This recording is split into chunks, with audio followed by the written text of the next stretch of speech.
introduce Loretta Wallace to the stage, and we're going to spend the next hour hearing from the Diversity in Ag Leadership panel.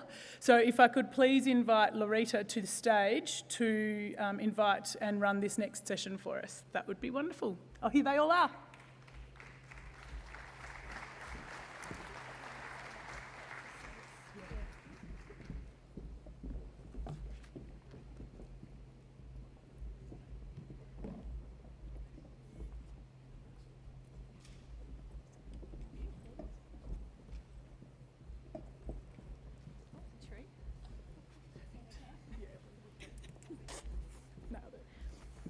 Well, thanks everybody. It's not every day you get to take to the stage after the Prime Minister, so I'm very happy to be here, and what a really great start to day two that was.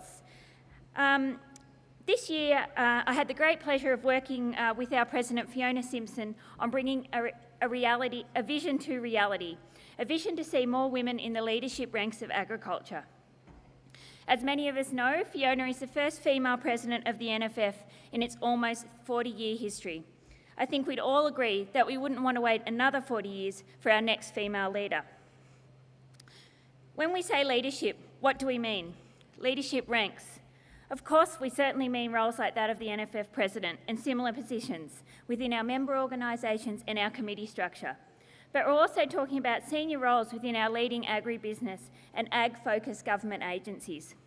Roles like that currently held by Alexandra Gartman, CEO of Rural Bank, AgriFutures Chair, Kay Hull, Michelle Allen, Chair of CSU, MLA, Apple and Pear, and more, and red meat leaders like Margot Andre, Anna Campbell and Anna Spear.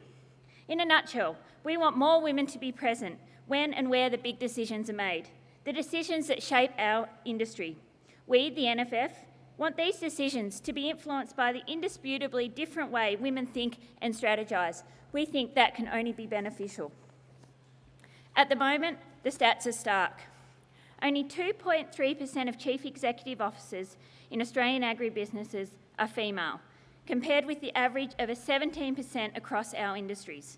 In leadership roles in general, only 13% of representatives are women, compared with an average of 28% in other industries.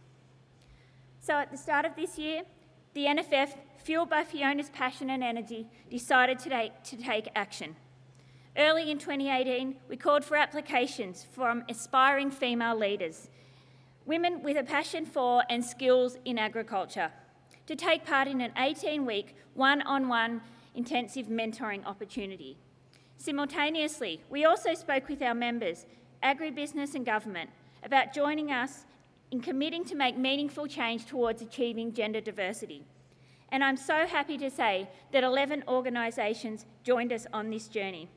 These are the Department of Agriculture and Water Resources, AgriFutures, the Australian Agricultural Company, Consolidated Pastoral Company, Cotton Australia, Monsanto, New Farm, New South Wales Farmers, Rimfire Resources, Rural Bank and Syngenta.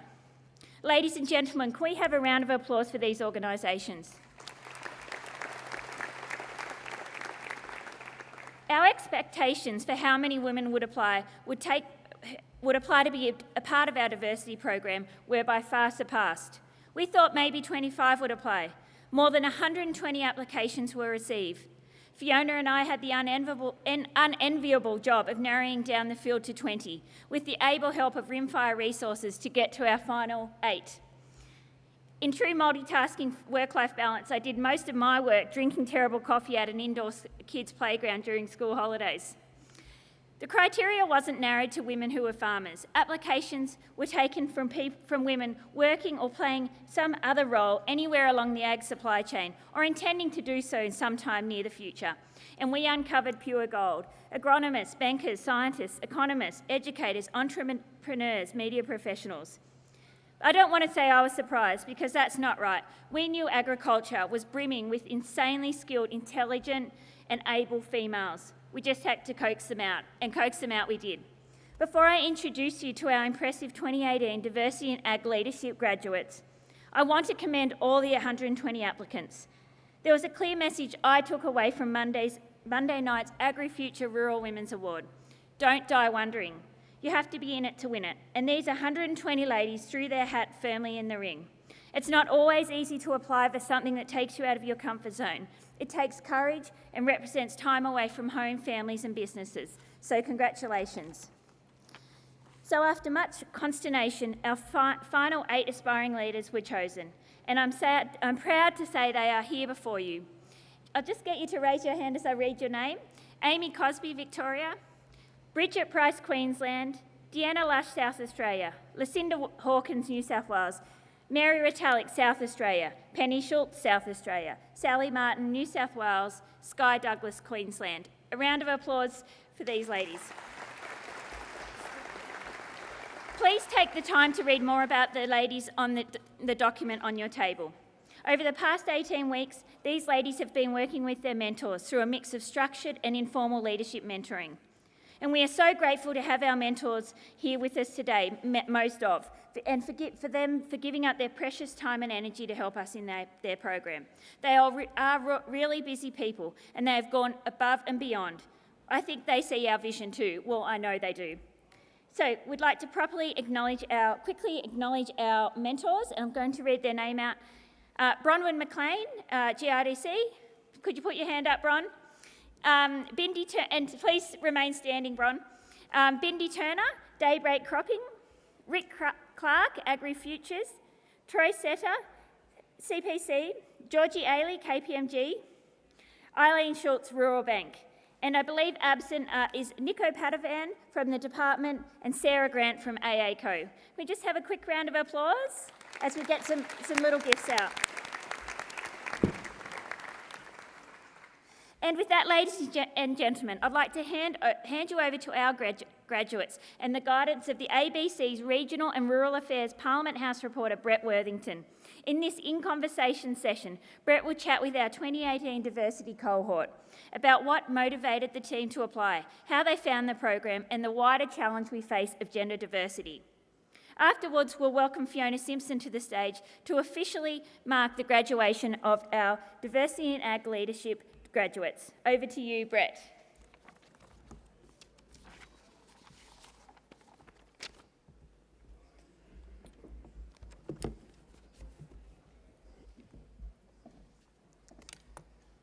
If I'm really honest, when Loretta called and asked if I wanted to be the face of a diversity event, the obvious laughter ensued, because me being the face of diversity is obviously quite the anomaly. However, I would like to point out, I wore what I'm wearing today because for the past year, I've been reading the rural news on Landline every week in, week out, wearing this exact same outfit. Very rarely have I ever changed. Pip Courtney, who fronts the show, there are bets taken every week as to what colour shirt she will wear.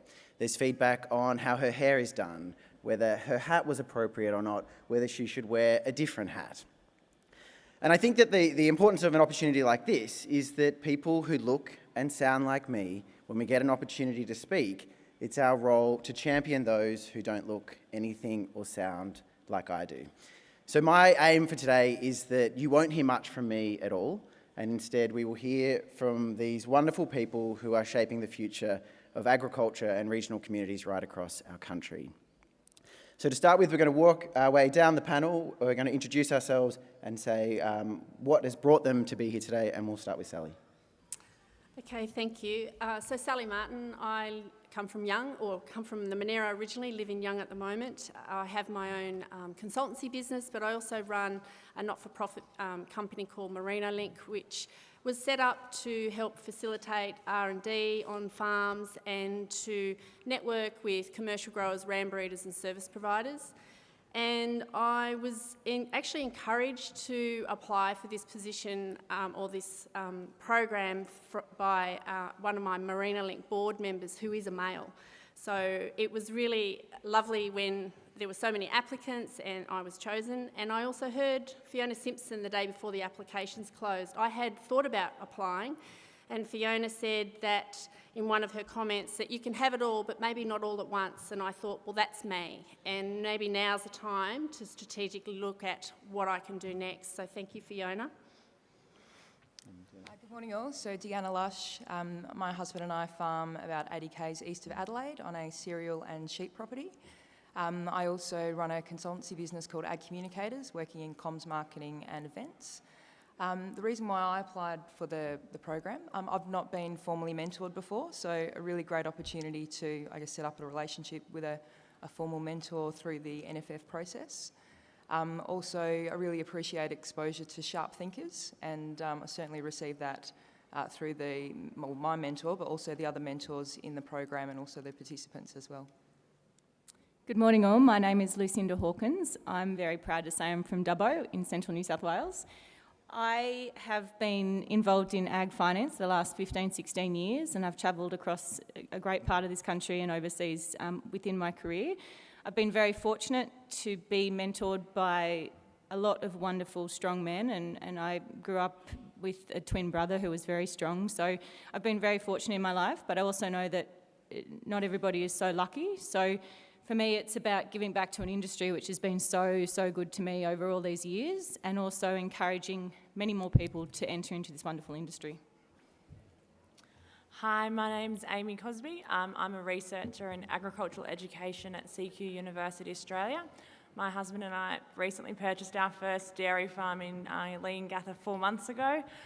So now I'm juggling that with my job. I applied to this program. I work with a lot of school teachers and young students, and I wanted to develop skills that I could pass on to them so that hopefully that they'll become our next generation of female ag leaders as well. Hi everybody, my name's Bridget Price. I'm a grazier from Central Queensland. I'm a mother of Australia's future farmers. I'm a small business owner and I'm a member of an intergenerational farming family. My background is I was a city girl who 20 years ago married a farmer before it was popular to make TV shows about it. Right now I'm a passionate advocate for Australian farmers, given my background of being the city girl coming in with the issues. So what that led me to was to create a website for Australian farming families called Rural Resources. And the reason I applied for this is because it's just good to extend yourself and find out, well, what's next and what can we do to help more people taking the skills we use at the community level and, get the confidence really, which is what my fantastically patient mentor was able to help me achieve. So thank you. Hi everyone, my name's Sky Douglas. I'm from Noongar in Queensland, which most people won't know where that is, but it's the southern end of the South Burnett. We are beef farmers. We also run a small branded beef paddock to plate business.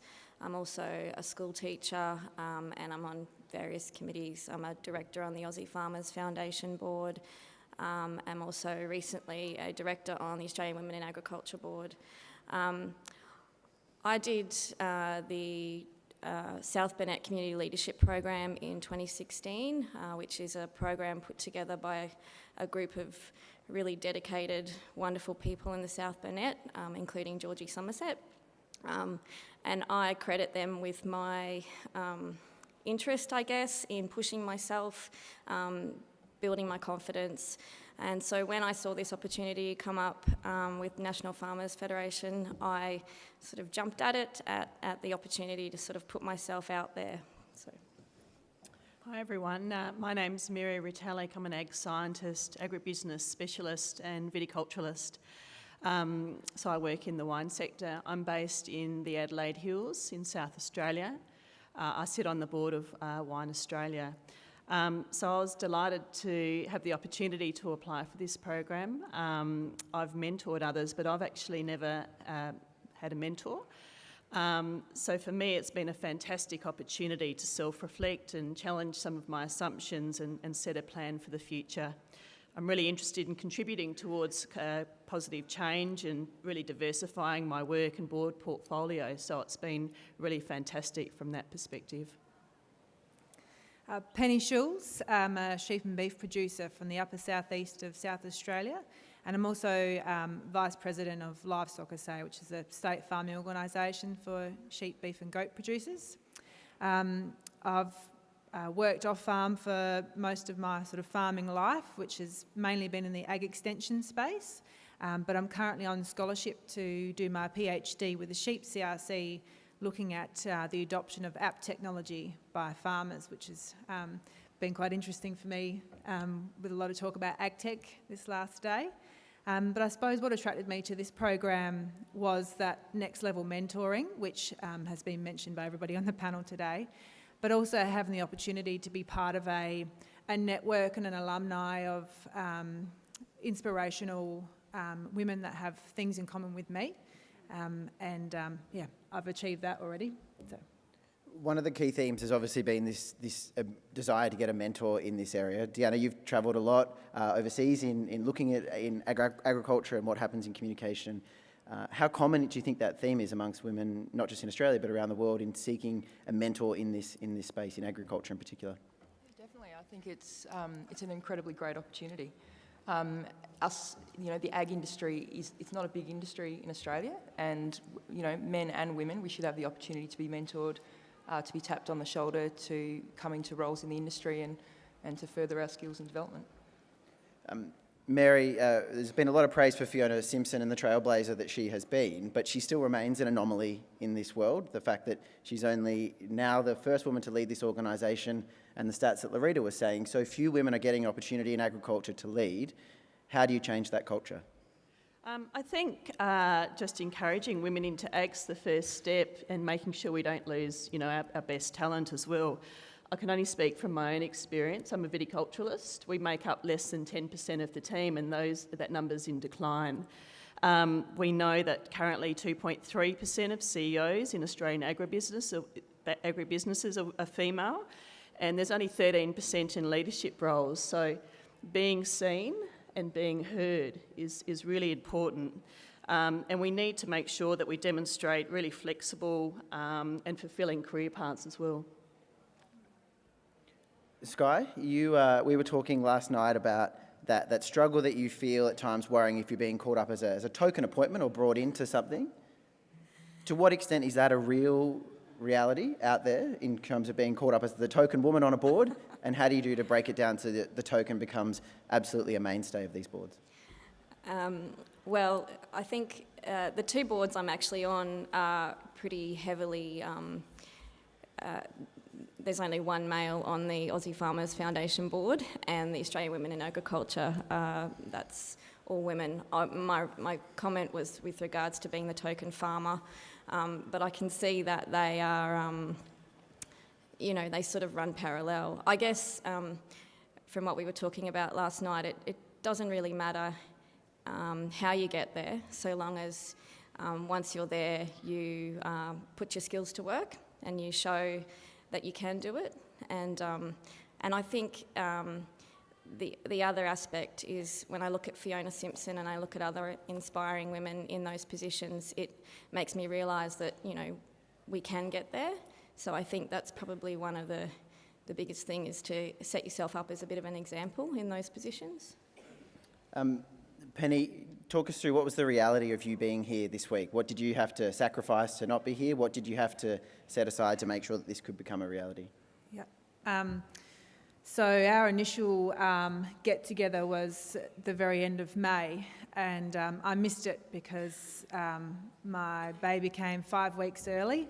So I've actually got a little baby at home, as well as a 6-year-old, and fortunate for me, I've got a very supportive husband and mother-in-law that make these sort of things happen. But I guess often when I come to things like this, people that know me say, "Where is your baby?" As if to say, what are you doing here without a baby?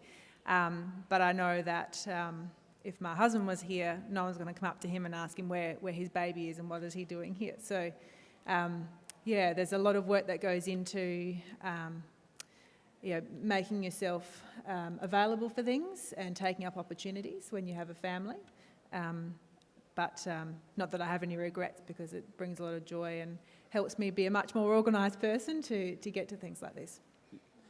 Is that something you want? I think one of the barriers is often coming into these leadership roles is that whole juggle. And Fiona, when you commented about you can have it all but not all at the same time, that really resonated with me in that I've been busting my backside to do all of the things that I do. I am a doer. I like to get things done. I like to be known for having completed a job. So you really push yourself. And then when you take on more roles, it's that whole juggle and how you are able to not drop the ball in one court and juggling with family and things like that. So for me, what I got out of this mentoring program, Georgie, is I hope a friend and also an advocate, but also someone who challenged me to be able to prioritise and strategically plan where I go next. So I want to make a really positive difference in this industry, and particularly in the sheep industry. So how can I strategically place myself to be an advocate for other young women, also young men, to bring them up and make sure that we've got a really inclusive environment. So that's really what I've taken out of this program, and I've found it so inspiring. And it's been so lovely to be able to catch up with everyone. And as Penny said, the whole getting together and our network of like-minded people, I think will be something that will be very powerful as a result. Bridget, it's something that we talked about last night. What are your thoughts on this area? Particularly that ability to juggle everything, but then also the questions that you would get raised about, well, who's looking after children back home, or who's going to do this if you're here in Canberra? Yeah, I think I'm really lucky. I live in an incredibly supportive community that, back you and say, because a lot of this is confidence. So for me, I'm busy running around and you get these jobs, and so the ability to have a supportive community that say, what can we do to help you move forward? So, but yeah, the logistics are huge. So for me personally, I have to travel the day before and the day after because I can't leave today because I can't get connecting flights home. So I go Brisbane, Roma, and then I drive 2 hours home. So yeah, the logistics of getting away, and also most people in this room work for a company or that, and their tickets are paid for. So for us, our tickets, our accommodation, there's a lot of reasons to say, no, I can't do it.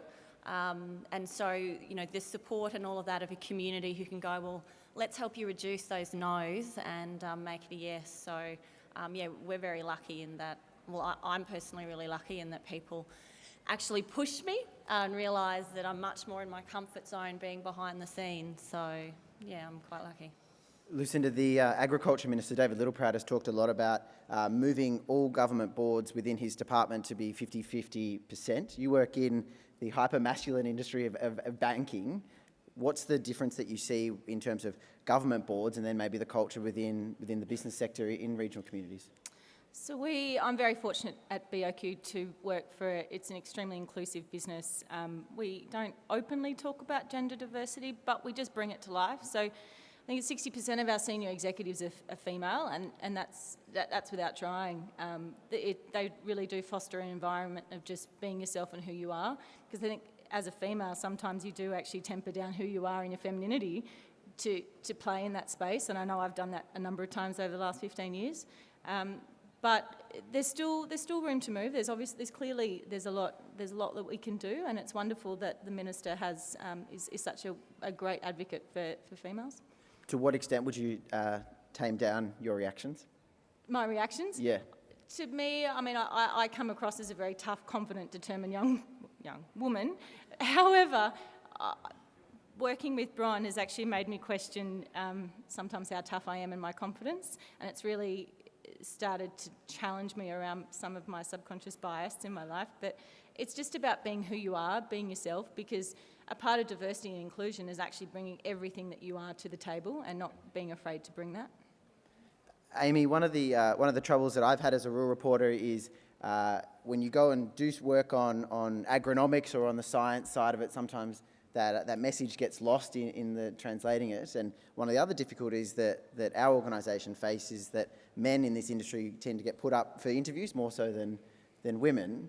How do you go about making sure that you are there and you're able to talk about the science and the work that you're doing and giving a face to the work you're doing? It's even a bit tougher for me because I work from home, so I'm not based in the office. So I'm really lucky because CQU is quite flexible in how that they allow staff to operate. If I wasn't able to work from home where I'm based, I'd definitely be one of those people, a woman that's underemployed. And we work really well as a team, and in trying to communicate, I guess my job is in ag education and extension, so often the scientists who are predominantly male in my team will come to me and chat about before they're doing an interview or whether that makes sense and if people will understand that. But also I'm lucky enough that I work on programs, and our media team have often come to myself and other females in our area. So I think it's about having the confidence to know that you can have the stage, that you are able to do the interviews, and when someone comes and asks you to do it, not saying, oh, I think this person will be better, and just saying, yep, I'm ready and I'm right to go. Mary, there's a lot of talk about being lucky and being fortunate. How do you change that language, that you stop thinking that you're lucky and you're here because you're a talented person that's got opportunities, skills to offer these boards? I think that lucky is preparation meeting opportunity, so you make your own luck, but we all know that it's just bloody hard work behind the scenes. You know, you do everything to prepare. And I think, mentoring is really important, but even more important than that, and this is a call to action to everyone who's in the room, everybody who's in a position of influence, sponsorship and the opening of doors is the other critical piece within this discussion. So we can do everything we can to upskill, but sometimes it's really using those networks, but the generosity of others to also help open some of those doors through sponsorship. And I think that's a really critical, piece of the puzzle, to challenge that status quo and to think, are we going to reappoint the same people to those positions? Who else is out there in terms of some new blood, next generation, true diversity, not just gender, so that we can really get the best people in the right positions going forward. Penny, a lot has been made in recent weeks of Jacinda Ardern, and she was at the UN with her child. It's probably about a similar age to your child. What do you think when you see that story and then contrast that with the reality that you deal with a newborn trying to juggle everything here? Yeah, well, I find it quite inspirational, particularly because it was happening at the same time for me. But I think that's what it's about. I think that's normalising things like that in the workplace. And sort of, David Littleproud actually spoke a lot yesterday about setting the culture that you want for your industry. And I look at those sort of things and I think we need to profile people like that. And we've got them within our ag industry to, set what that norm is. Because I think, we're going into a new era now. We need to profile those people to, show people what's possible. When I was, my first job as a cadet reporter was at the Colac Herald, and the football club put an ad in, and it said, it was about an event that was coming up, and it said, "Ladies, a plate, please."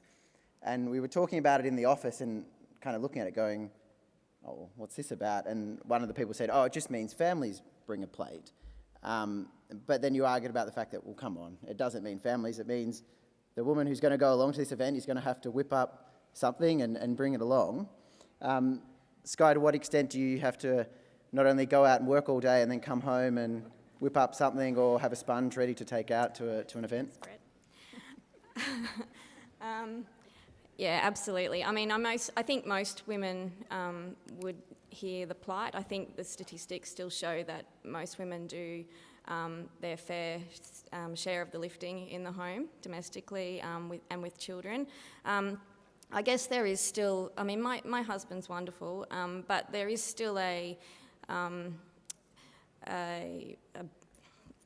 responsibility, I suppose, that whether women place it on themselves or whether it's a societal thing that you are the primary caregiver for your children and it's your responsibility to look after the home and all of those sorts of things.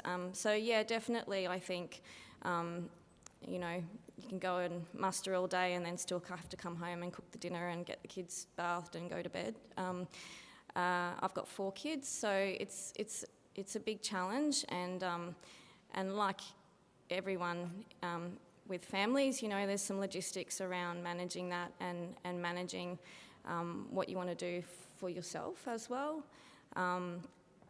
So yeah, I'm sure everyone can appreciate I'd like to add that I don't have any kids, but I'm away for the next 7 weeks, and before I left I gave my husband just a bit of a tutorial on how to wash the dishes. It didn't just not the dishwasher, I showed him where the plug was and which way was hot, which way was cold. So I'm hoping that when I get home there'll be some that are washed. So, yeah. Bridget, do you ever think, can I be bothered doing, if you've got all of that, then when do you find time to be on a board, to come to an event like this, to make everything work? Oh, absolutely. And I think one of the biggest lessons is to learn to be kind to yourself, because you can't always have the perfect house and, well, it's not perfect, but, and your kids. And I suppose for me, you know, there's been challenges, and as my children get older, but a really big exercise for our family was we brought it back to, we spoke about what are the key values in our family and what's really important. So now any decision we make, whether it's business, family or that, it's still, as a mum, my priority is what lessons am I teaching my children. So the big thing I come back to is that actually in alignment with my values is the narrative that I use, the stuff I'd be proud for my children to hear. So I've learnt, rather than worrying at this level, is to take it right back to basics and say, you know, are we being kind? You know, are we doing this? Am I being kind to myself and in the community? And I suppose too, it's just stepping and going, you know what, it's actually, I'm really grateful for the opportunity for people that believe in me when I'm really busy, not really, thinking about myself. So that's a lesson I've had to learn, to say actually what I have is a skill set. In my community, I'm very lucky because there's amazing cooks who go, we'll do the cooking, Bridget, if you will go and argue that we need to keep our doctors for this reason. So I look at it back like that. So I just keep it really back to those basics for me, because absolutely the overwhelm and the logistics of what it actually involved for me to get here to go, was quite crazy if I tried to explain it. So it's just whatever keeps you sane, I think. We're fast running out of time. There's just 2 quick things I want to whip down the line, and don't worry, I'm not going to ask you for your political opinions on anything, but we are here in Canberra, and it's been an interesting year where all the major parties have all had some question about the future of leadership. All the major parties, whether it's the ALP, the Liberal Party or the National Party, all have women as deputies, and none of those women were considered as possible leaders should there be a change.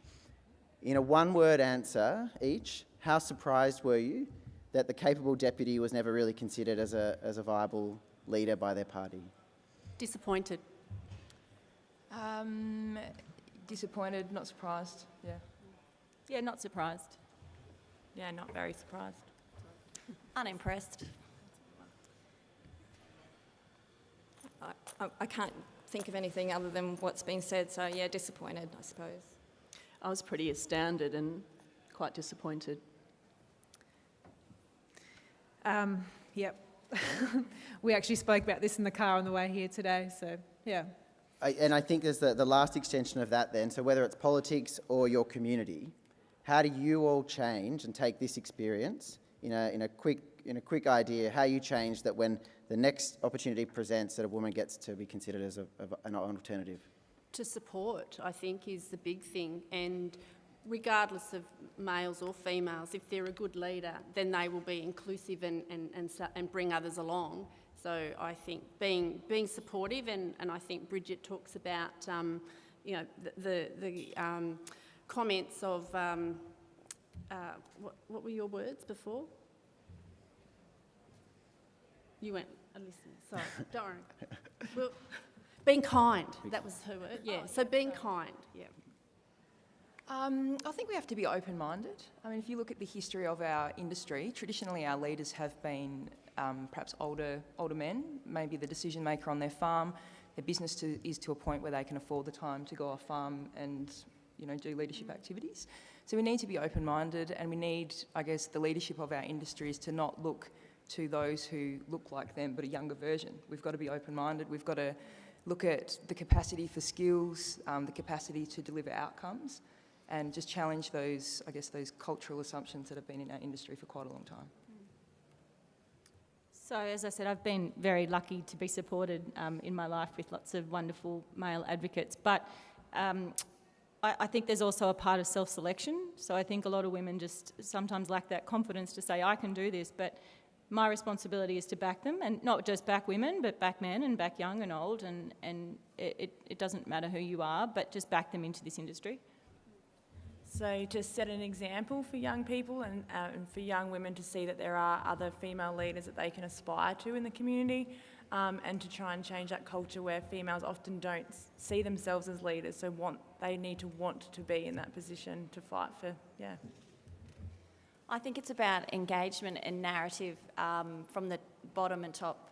So I have amazing conversations with old fellows who won't speak up, but I learn a lot from that. And now we've got an opportunity with 120 women in agriculture who NFF have a list now. So we can go back and say, you know, it's been done, it's been acknowledged. So sponsorship opportunities, go to the NFF and say, look, we've got these spare tickets on tables, but not only can we give them the table, we're happy to pay their accommodation, and that if they, in reciprocate as part of our community of agriculture, are willing to give back and have a chat. So we need to, so it's not just swirling at the top and swirling at the bottom, but we've got a real flow of positive narrative within the industry.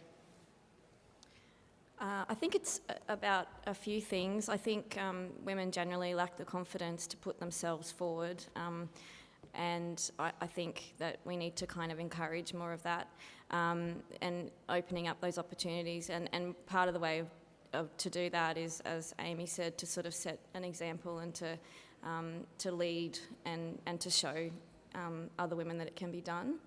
Yeah.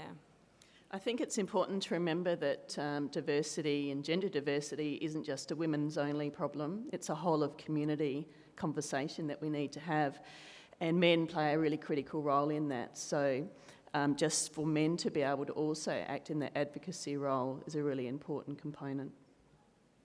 Yeah, it's everyone's responsibility to enhance diversity, and it's not just about putting a woman in a leadership role because she's a woman. It's about recognising the benefits of diversity in leadership, and if you don't have women stepping up to the plate to apply for those leadership positions, maybe there's something that you could be doing to help find those skilled, qualified people to come forward.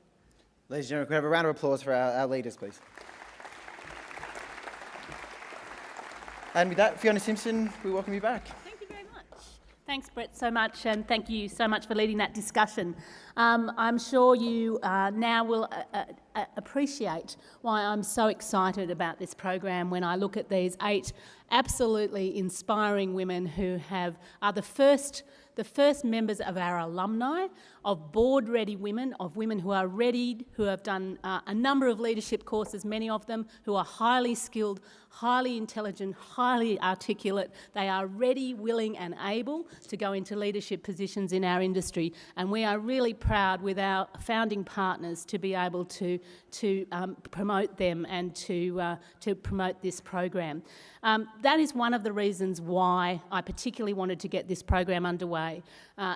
Agriculture is one of the luckiest industries in that about 50% of us are women, if we look at farms. So on farm, roughly 50% of our cohort are women. Yet for whatever reason, we don't see these women coming through. And particularly, there's a good focus at the moment on young farmers and young people, which there should be. But there's also a bit of a forgotten middle ground where we have such high-skilled people that are ready and willing and able to go back and do things. And yet we don't see that coming through with the disappointing statistics from our industry. So we wanted to kick it off this year. I'm absolutely grateful and thankful to our supporting partners and their names they're up there now on the screen. And look, can I just ask you, first of all, to join with me in thanking those partners, please? and publicly supporting them, because so many people say, yes, absolutely, we're on board with diversity, we'll do anything. And then when I go and knock on their shoulder and say, would you please help us and support this program, they seem to be missing in action. So I'm a call to action as well to say, you know, businesses that are out there, if you are serious about diversity, then you think about talking to Loretta and talking to us about the next tranche of our program. It's a very small financial investment that funds women like these, and with 123 applicants last year, I'm sure that again, I'm hoping the ones that weren't successful will apply again, or else we'll get a whole new flood of absolutely amazing applicants to keep enhancing our pool, to keep enhancing our diversity, which we know is so important when we're getting balanced decision making and good decision making in agriculture. So I'm absolutely excited to be now congratulating these women, and I hope you'll all join with me as we congratulate them. Thank you. If you do it, I can announce, you'll have to come forward, Loretta. Yeah, can you give me the card? Okay, yes. And then I'll do them one by one. Okay, cool. If you give me the card with a name on it. Okay, sure. Just the list. Oh, okay, righto. Righto, I'm doing it this way. Amy Cosby.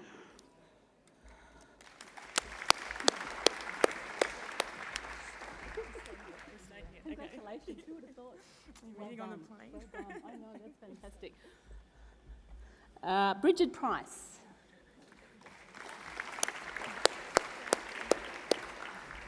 Well, you have to come forward. Thank you so much. Thank you so much. Thanks. Fantastic. Oh, I'll give you a kiss. Oh, thank you. Deanna Lush. Loretta doesn't want to come into the limelight, so we just have to encourage her forward. Thanks, Deanna. Congratulations. Lucinda Hawkins.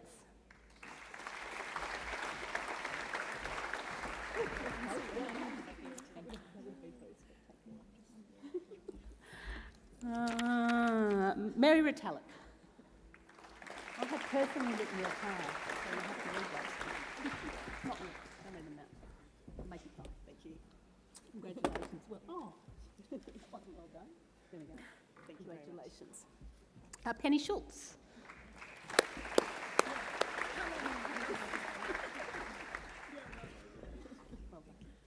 Congratulations, thank you. Sally Martin.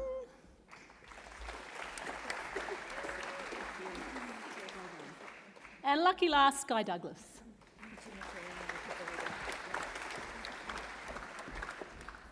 Well done. Congratulations. Please join with me in thanking them all. Don't move yet, ladies. And NFF, you might notice this very healthy looking tree here, which is a Tahitian lime, which I don't know whether that has anything to do with it at all, Loretta. But anyway, we will be planting this tree in the NFF garden. And watching it flourish as we watch our leaders grow. So I'm very excited about that. The other person I would like to thank, who's very reticent about coming out into the limelight, and maybe that's about our gender, is Loretta Wallace, who really absolutely spearheaded this program. It was perhaps my idea, but I needed Loretta to do it. So I'm so excited, and the rest of the team as well. So please join with me in thanking Loretta.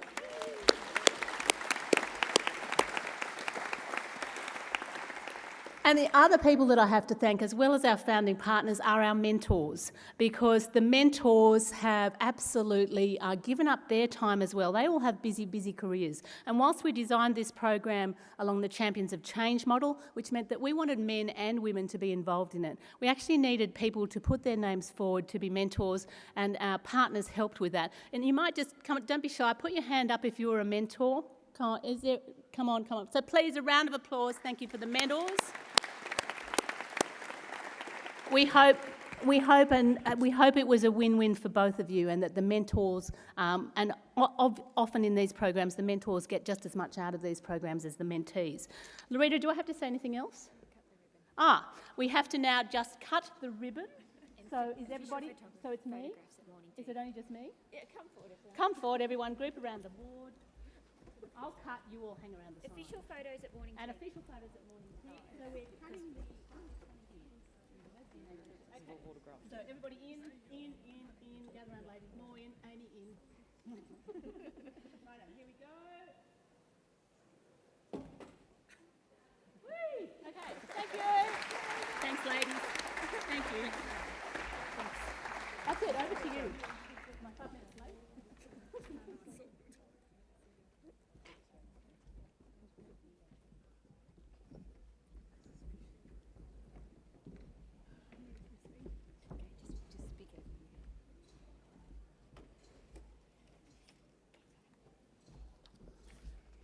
Alrighty, what a fantastic show of fairly inspirational people that are going to be leading our industry into the future. Some of the key things that I pulled from that: 120 women applied for that course with 8 positions. I think that goes to show that there are plenty of women out there that are eager to learn, to share, to contribute to their local, regional communities, but also the organisations they work for, potentially government roles going forward, and I think that's an absolute credit to all of them. So congratulations again. Some of the key things that I heard these women say that I'd just sort of like to reiterate with you all is quite often in life we're looking for a mentor and we appreciate exposure to sharp thinkers. So that was one of the reasons. Another one was to challenge some of their own thinking. I think true leadership involves quite a lot of self-reflection. You go through an experience, you then think, okay, well, what worked, what didn't work, how can I improve my performance going forward? And I'm really pleased to hear that that was a part of the leadership learnings from that course. I loved somebody said, don't play down your femininity. I think it's really important to get women into leadership because they are women. They think differently, they behave differently, and together with men, if we're bringing our own authentic selves to the circle, then the outcome is always going to be better off. We don't need to try and pretend to be someone that we're not to be successful.